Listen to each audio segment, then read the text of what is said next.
He is a former federal prisoner who served time at 11 institutions of various security levels in 5 different states, and he now advises people who are about to go to prison. Same information? Are they saying it was possible? Hey, real quickly, all that commissary stuff, he's not getting any of that because people in the SHU have an abbreviated list. I'm on MTV. Savage! I'm a savage! Oh! I'm a savage! Whatever I want, I'm going to get! Whatever I want, I have to get! Say farewell to the luxurious lifestyle, the fame, and the glitz, because Diddy's world has drastically shifted. No longer does he glide through private jets, exclusive parties, or the bustling scene of celebrity life. Instead, he now faces a very different reality. One where the walls of his surroundings feel cold and unrelenting, enclosing him every day without fail. The once familiar rhythm of extravagant success has been replaced by the harsh monotony of confinement, where the comfort of luxury is replaced with the starkness of isolation.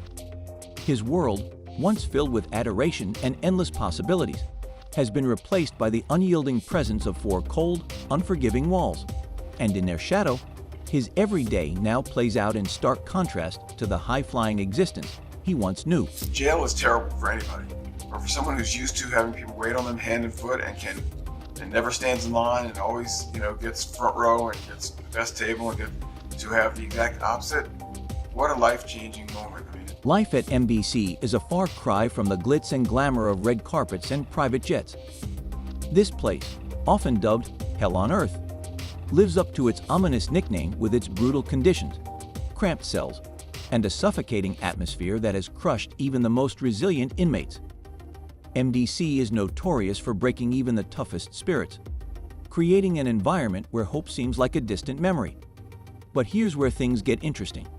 While most former prisoners would scoff at the idea of anyone receiving special treatment, rumors have started to swirl suggesting that Diddy's experience in lockup might not be as harsh as one might expect.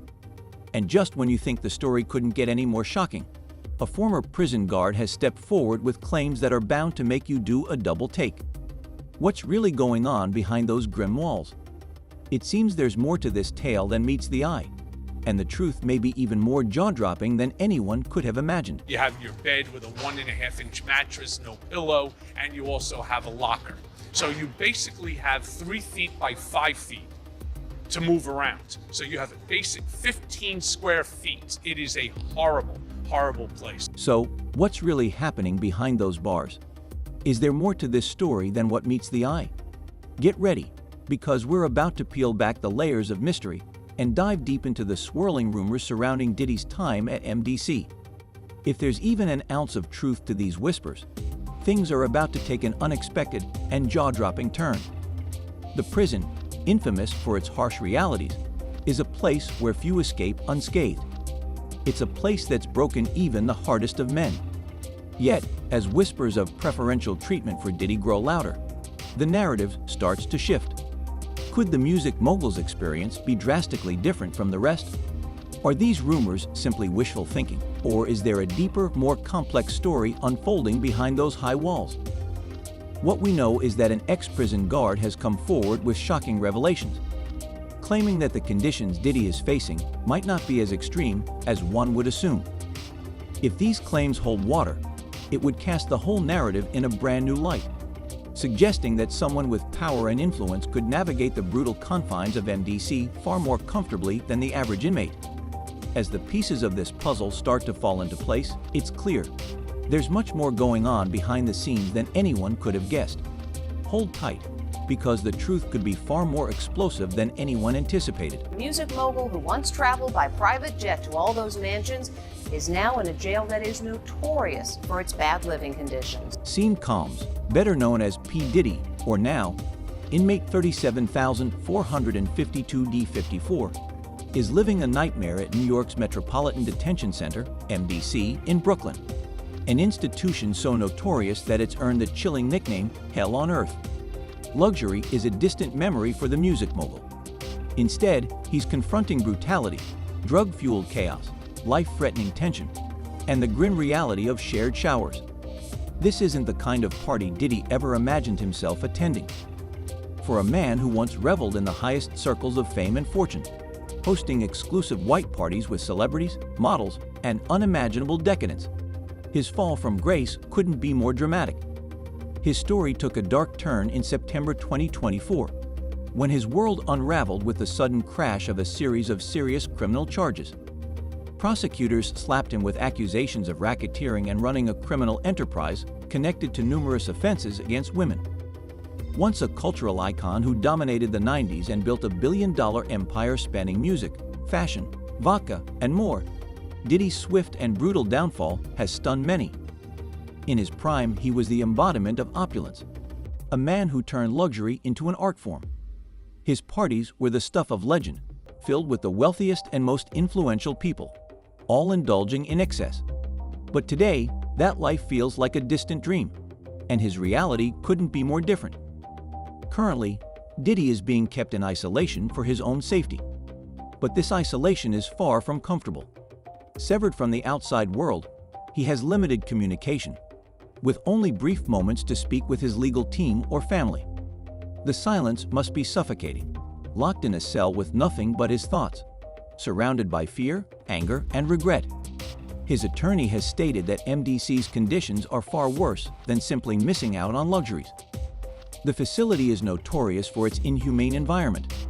Inmates have long reported moldy showers, freezing cold cells in winter, and unbearable heat during the summer. It's a never-ending nightmare, one that seems impossible to escape. Once a superstar who commanded the world's attention, inside those walls, none of that matters. Diddy is just another inmate, fighting to survive in an environment where even the most trivial things, like securing a spot in line or getting a seat at mealtime, can lead to violence. Former prisoners have shared terrifying stories of living in constant fear, unsure when the next fight or brutal altercation might erupt. And for someone like Diddy, a high-profile target in such a volatile environment, the danger is even more intense. Reliable sources confirm that he's being held in the Special Housing Unit, SHU, which means 24-hour lockdown. His every move is heavily controlled and monitored. Leaving his cell requires being shackled in leg irons, handcuffs, and belly chains, escorted by 2 or 3 guards. If that wasn't enough, reports of rampant corruption and misconduct among the guards only add to the turmoil. Some guards are said to turn a blind eye to violent altercations between inmates, smuggling in contraband, and even fueling conflicts within the prison walls. In a place like MDC, survival isn't just about keeping your head down. It's about navigating the complex and dangerous game of alliances. In such a hostile, cutthroat environment, even the smallest misstep can have dire consequences. For someone as high profile as Diddy, the stakes couldn't be higher. The question remains, can he navigate this nightmare and emerge unscathed? Or will the very system that's supposed to contain him become his undoing? The public reaction to P. Diddy's current situation has been deeply divided. On one hand, many feel that he's finally facing justice for the accusations against him. Others, however, are genuinely concerned for his safety behind bars. Some argue that his downfall is simply karma catching up to him, while others emphasize that, no matter what he's been accused of, Diddy is still facing very real, very serious dangers inside the harsh confines of MDC life in the Special Housing Unit, SHU. At MDC is a far cry from the lavish existence Diddy once enjoyed. His daily routine begins at 6:00 a.m. sharp, and given the conditions, it's unlikely he's getting much rest before then. The SHU is eerily quiet at night, though the occasional scream from another inmate can pierce the silence, waking Diddy from his restless slumber. It's hard to imagine anyone getting comfortable on a 1.5-inch mattress without a pillow, a stark contrast to the soft sheets and expansive rooms of his former $40 million mansion. That mansion, one of his many luxurious estates, was equipped with a theater, a spa, a beauty salon, and even an underground pool. Now in his cell, Diddy faces a world of cold, harsh contrast. His cell likely has no natural light, with only a harsh strip light illuminating the space. The bed is bolted to the floor and made of iron, offering no comfort. Next to it is a tiny, all-in-one suite with just a sink and toilet. Nothing more. He spends 23 hours a day in this space, alone with nothing but the concrete walls and occasionally a cockroach, which he might even have named to keep his sanity intact. The isolation is crushing, and many prisoners develop strange coping mechanisms to survive. For Diddy, who's accustomed to the comforts of luxury, this stark existence must be grueling. His family is allowed to visit, and his legal team sees him regularly, but for the most part, he's confined to this tiny, uncomfortable cell. His routine is monotonous but necessary for survival. Each morning, he's expected to make his bed, mop the floor, and clean the sink and toilet. Small chores that, while humiliating for someone used to having a full staff, at least provide structure to an otherwise bleak existence. Without these duties, the hours would surely drag on endlessly, pushing him toward madness. Diddy's meals arrive through a small hole in the door. Gone are the days of caviar and gourmet cuisine. Instead, he receives powdered scrambled eggs, cheap white bread, milk, and sweet juice. Barely enough to sustain him. The food, often cold and unappetizing, adds up to about 1,800 calories a day, which meets the minimum legal requirement. However, inmates frequently report that food arrives lukewarm at best, and there have even been reports of maggots in the meals. A nightmare for anyone, especially someone accustomed to dining at the world's finest restaurants.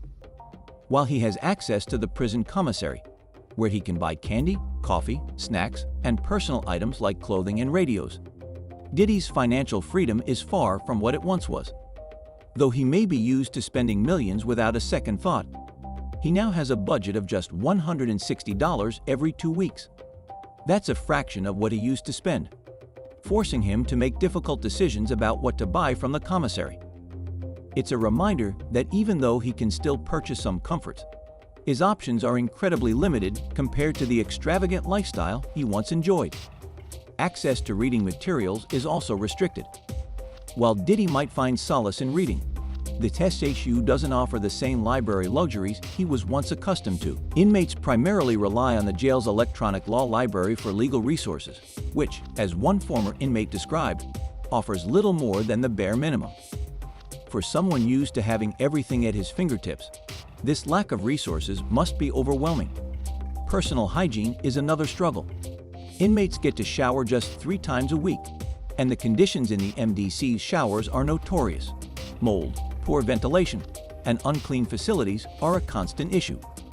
Diddy, who once had access to the finest spas and personal care, is now facing these far from ideal conditions. The plumbing in the facility has been problematic as well, with hundreds of repair requests filed each month for broken pipes and other issues, underscoring just how basic the conditions are in the SHU. What the real danger comes if Diddy were to be placed in the general population of MDC. Since its opening in 1994, the facility has developed a reputation for brutality. Inmates often go without proper supervision or medical care, and stabbings are a common occurrence, sometimes multiple incidents a week.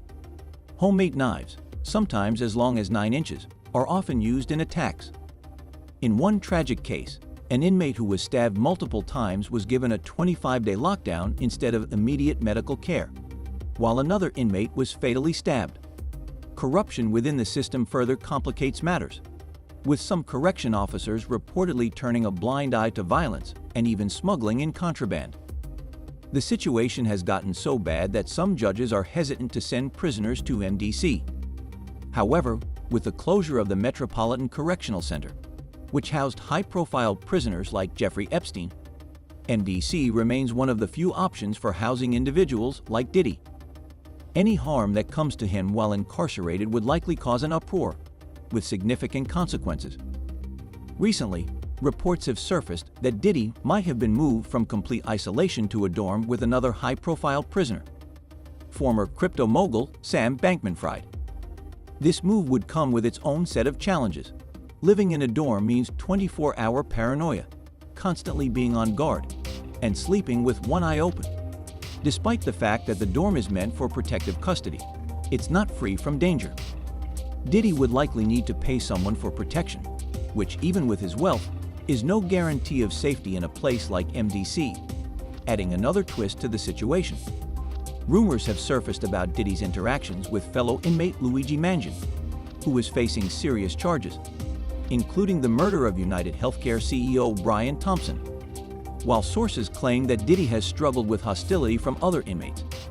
Mangan appears to have earned the respect of many within the prison. According to reports, Mangan has found common ground with other inmates over shared struggles, particularly over losing loved ones due to inadequate healthcare. In contrast, Diddy has reportedly faced a much more difficult time connecting with his fellow prisoners. Despite these reports, Mangan's lawyers have denied any tension between him and Diddy, insisting that the two have not interacted or even attempted to communicate. It's not surprising, given the significant differences in their backgrounds and charges. However, the connection between their legal teams is an interesting development. Diddy is being represented by Mark Agnifilo, a prominent defense attorney, while Mangan's case is being handled by Mark's wife, Karen Friedman Agnifilo. The fact that both high-profile cases are being managed by this husband and wife team adds an extra layer of intrigue to the situation. As Diddy awaits trial, his defense team is working hard to prove his innocence. They argue that key videos in the case actually support Diddy's side of the story, showing private, consensual activity between him and his longtime girlfriend, Cassie Ventura. These videos, Diddy's lawyers claim, were not kept on his devices, but were produced by Cassie herself and show her as a willing participant in their relationship. However, the case is far from clear-cut, and the public remains divided on what the outcome will be. So, what do you think? Is Diddy truly being mistreated, or is the life he's living behind bars simply a harsh but deserved consequence of his actions? Do you think he'll survive this experience, or will the brutal conditions of MDC push him to the brink? Share your thoughts in the comments below, and make sure to like and subscribe for more updates on this ongoing case.